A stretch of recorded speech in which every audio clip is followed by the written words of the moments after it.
Hello అండి, నమస్తే. నేను మీ సంధ్య. వెల్కమ్ టు సంధ్యాస్ ఒంటరి పుస్తకం. ఈరోజు మన వీడియోలో స్వీట్ షాపుల్లో అలాగే పెళ్ళిళ్ళల్లో ఫంక్షన్లో చేసేటటువంటి టేస్టీ క్యారెట్ హల్వాని ఇప్పుడు మనమే ఇంట్లో చాలా టేస్టీగా సింపుల్గా ఈ క్యారెట్ హల్వాని మనమే ప్రిపేర్ చేసేసుకోవచ్చు. ఫస్ట్ టైం కనుక మన వీడియోస్ని చూసినట్లయితే మన ఛానల్ని తప్పకుండా సబ్స్క్రైబ్ చేసుకోండి. ముందుగా మనం ఇక్కడ 1 kg వరకు హల్వా క్యారెట్స్ని తీసుకుంటున్నాము. వీటిని శుభ్రంగా కడుక్కొని పైన ఉన్నటువంటి చెక్కు తీసేసుకుంటే సరిపోతుంది.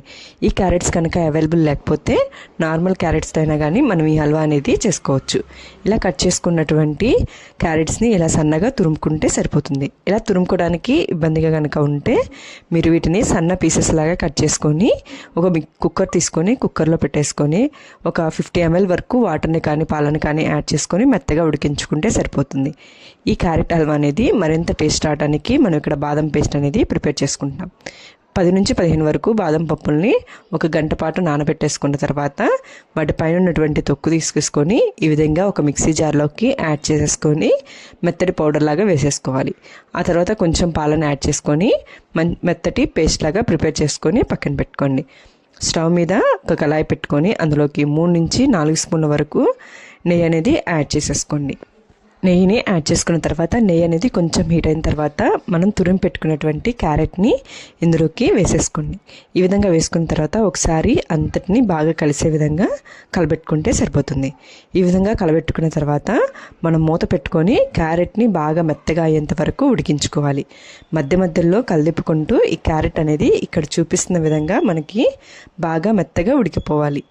ఈ విధంగా ఉడికిపోయిన తర్వాత ఒకసారి అంతా బాగా కలిసే విధంగా కలపెట్టుకున్న తర్వాత మనం ఇందాకలా మిక్సీ వేసి పెట్టుకున్నటువంటి బాదం పేస్ట్ని ఇందులోకి యాడ్ చేసేసుకోండి. ఈ విధంగా బాదం పేస్ట్ని కూడా యాడ్ చేసుకున్న తర్వాత కొంచెం పేస్ట్ అనేది మిక్సీలో కనుక ఉంటే కొంచెం పాలను కానీ వాటర్ని కానీ యాడ్ చేసేసుకొని అది కూడా ఒకసారి ఇందులోకి యాడ్ చేసేసుకోండి. ఈ విధంగా యాడ్ చేసుకున్న తర్వాత ఒకసారి అంతా బాగా కలిసిపోయే విధంగా కలబెట్టుకోండి. ఇలా మొత్తం కలిసిపోయే విధంగా కలబెట్టుకున్న తర్వాత ఇందులోకి నేను 1/2 లీటర్ వరకు పాలు అనేవి యాడ్ చేసుకుంటున్నాను. ఈ విధంగా పాలు అనేవి యాడ్ చేసుకున్న తర్వాత ఒకసారి అంత బాగా కలిసే విధంగా మనము కలబెట్టుకోవాలి. ఈ విధంగా కలబెట్టుకొని మనం మూత పెట్టుకొని ఈ పాలని ఇంకిపోయి క్యారెట్కి బాగా పట్టేంత వరకు మనము ఉడికించుకోవాలి. మధ్య మధ్యలో కలదిప్పుకుంటూ అడగంటకుండా ఈ విధంగా మనము ఉడికించుకోవాలి. నాకు ఈ ప్రాసెస్ అంతా అవ్వటానికి 20 minutes వరకు టైం పట్టింది. ఈ విధంగా కలదిప్పుకుంటూ పాలనేవి ఇంకిపోయేంత వరకు బాగా ఉడికించుకోవాలి.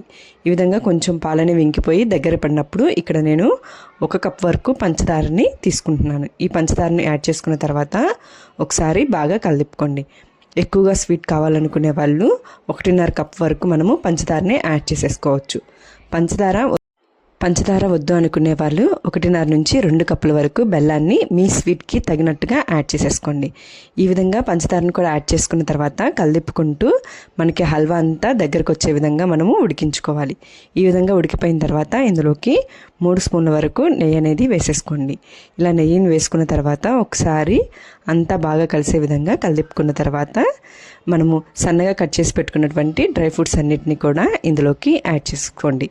ఈ విధంగా యాడ్ చేసుకున్న తర్వాత ఒకసారి బాగా కలబెట్టుకొని స్టవ్ అనేది ఆపేసుకొని వేడివేడిగా క్యారెట్ హల్వా అనేది రెడీ. మీరు కూడా ఈసారి ఇలా నేను చెప్పిన విధంగా ఈ క్యారెట్ హల్వాని ట్రై చేయండి. చాలా టేస్టీగా వస్తుంది. చేసుకోవడం కూడా చాలా తేలిక. ట్రై చేసి ఎలా వచ్చింది ఏంటనేది నాకు తప్పకుండా కామెంట్ చేయండి. మీకు కనుక నచ్చినట్లయితే మీ ఫ్రెండ్స్ అండ్ ఫ్యామిలీ మెంబర్స్కి తప్పకుండా షేర్ చేయండి. అలాగే లైక్ చేయండి. మరిన్ని వీడియోస్ కోసం మన ఛానల్ని తప్పకుండా సబ్స్క్రైబ్ చేసుకోండి. Thank you for watching.